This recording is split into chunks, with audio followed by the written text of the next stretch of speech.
Di luar negeri, peneliti memasukkan kaleng makanan ke dalam sangkar besi dan meletakkannya di dasar laut untuk melihat seberapa kuat dampaknya. Hasilnya sungguh mengejutkan.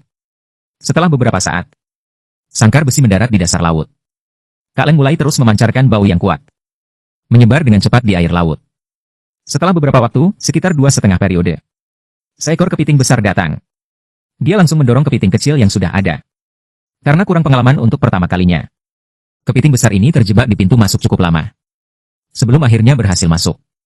Di luar dugaan, ada kepiting lain yang lebih besar di belakang. Dengan kasar mendorong kepiting pertama. Wah!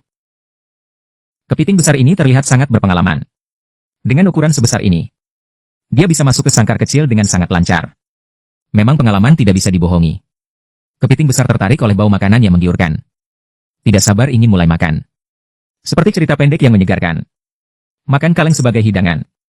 Dia mencoba membuka kaleng dengan capitnya yang besar. Tapi kaleng besi terlalu kokoh. Mencoba berkali-kali tetap gagal. Tidak bisa berbuat apa-apa. Melihat makanan di depan mata. Tapi tidak bisa dimakan. Hatinya merasa sangat gelisah. Tiba-tiba mendapat ide. Dia memutuskan untuk mencoba dari sudut lain. Dengan cepat merangkak ke depan kaleng. Menggunakan capitnya berhasil mengeluarkan daging dari dalam. Mulai makan dengan lahap. Makanan berserakan di mana-mana. Memancarkan bau yang lebih kuat. Sedangkan kepiting di sebelah kiri tampaknya sedang memikirkan strategi. Perhatikan. Di sebelah kanan ada kepiting lain.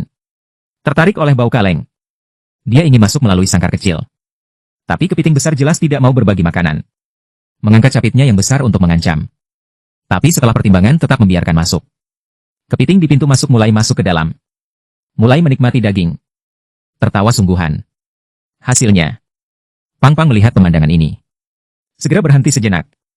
Langsung melancarkan serangan ke pendatang baru. Pendatang baru ini berusaha keras. Melarikan diri ke sudut untuk bersembunyi. Memang di mana ada Pang pasti ada keramaian. Ini adalah ikan kecil yang masuk. Juga ingin mendapat bagian. Tapi dia melihat suasananya agak tidak beres. Memahami situasi. Lebih baik mengalah. Maka, dia mundur dengan bijak. Membiarkan yang lain. Membiarkan Pang-Pang menikmati makanan sendirian. Tak lama. Sehelai rumput laut melayang. Tersangkut di naga besi. Naga besi menjadi lebih menggoda. Menarik lebih banyak Pang. Ada Pang yang ingin masuk dari kiri dan kanan. Tapi pendatang baru ini tidak terlalu familiar dengan struktur naga. Berdesakan di pintu masuk cukup lama. Setelah berusaha keras, akhirnya seekor Pang berhasil masuk. Si kecil ini cukup sopan. Menyapa para penonton.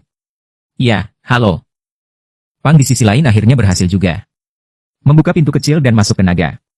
Bergabung dengan kelompok yang makan. Dengan bergabungnya Pang ke-6. Naga terlihat semakin penuh. Di sebelah kanan ada Pang lain yang ingin masuk. Tapi naga sudah penuh sesak. Beberapa Pang berkumpul menjadi satu. Mulut naga jadi kacau. Kepala ganda saling berdesakan. Kekacauan berlangsung 2,5 menit. Ternyata, Pang yang makan di dalam naga lebih kuat. Naga besi yang tadinya lapang, sekarang menjadi sangat penuh.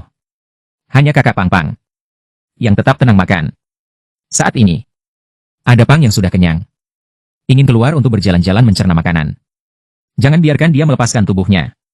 Sudah melewati naga besi. Sepertinya akan berhasil melewati. Dan di saat-saat terakhir Dewan Guild, semakin banyak prajurit masih mencari jalan keluar. Namun mereka perlahan menyadari, bisa masuk dengan mudah tapi tidak bisa keluar.